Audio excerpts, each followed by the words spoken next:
بسم الله والصلاه والسلام على رسول الله. السلام عليكم متابعي الكرام، كنتمنى تكونوا كاملين بخير وعلى خير، وتحيه كبيره بزاف لكل متابع جديد. بعد 3 سوايع من الان غادي تلعب مباراه حارقه، مباراه ديال الحسم نصف نهائي كاس افريقيا للاعبين المحليين. اشبال الاطلس غادي يلعبوا في مباراه حارقه امام المنتخب السنغالي حامل اللقب. المنتخب المغربي كان فاز في المباراه ديال الربع النهائي امام منتخب تنزانيا البلد المنظم بواحد الصفر للمليوي، يعني الهدف الوحيد اللي ماركه المليوي في مرمى تنزانيا. وبالتالي المنتخب المغربي غادي يلاقي اسود التيرانغا امام اسود الاطلس. وما ادراك ما اسود الاطلس. للاسف الشديد كنا باغيين نلاقيو في المباراه نصف النهائي او لما لا النهائي المنتخب الجزائري اللي تقسى على يد من؟ على يد المنتخب السوداني المتواضع. تخيلوا معايا المنتخب الجزائري خرج من ربع نهائي كاس افريقيا اللي كانت في الكوت ديفوار امام المنتخب الموريتاني المتواضع جدا، والان سيخرج كذلك امام المنتخب السوداني المتواضع جدا جدا. وهنا كيتطرح بزاف ديال التساؤلات، خوتنا الجزائريين خصهم يجاوبوا عليهم.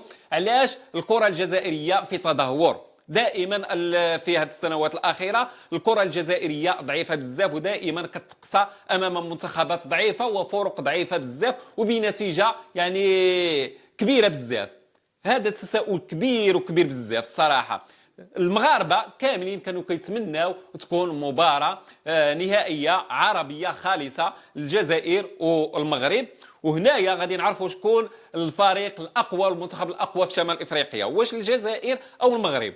ونسبه كبيره بطبيعه الحال غادي يكون المنتخب المغربي، وربما غادي نفوزوا عليهم بشي حصه اللي كبيره اللي ما عمرهم ينساوها.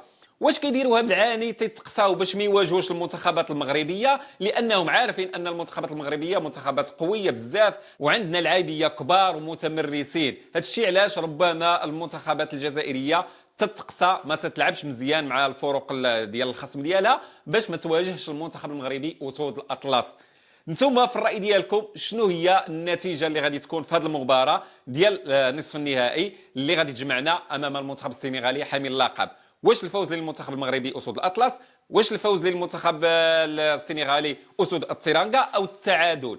او هنا ما كاينش التعادل، يعني غادي يكونوا ضربات الجزاء، اشواط الاضافيه وضربات الجزاء، يعني ضرب طيح كيف ما تنقولوا. المباراه غادي تكون اليوم مع 6:30 بالتوقيت المغربي، بالتوفيق للمنتخب المغربي. بالنسبه للقنوات الناقله قنوات بين سبور الرياضيه، بالنسبه للتشكيله او اللعيبيه اللي غادي يدخلوا لهذه المباراه غتكون على الشكل التالي. بالنسبه للاعبين كاين المهدي الحرار حارس المرمى، اللاعبون كاين انس باش، ايوب خيري، محمد بولكسوت، أسامة المليوي، صابر بوغرين، يوسف بالعمري، يوسف مهري، ربيع حريمات القائد، وكذلك كنلقاو خالد بابا ومهدي المشخشخ اللي قدم مباراة كبيرة أمام المنتخب التنزاني.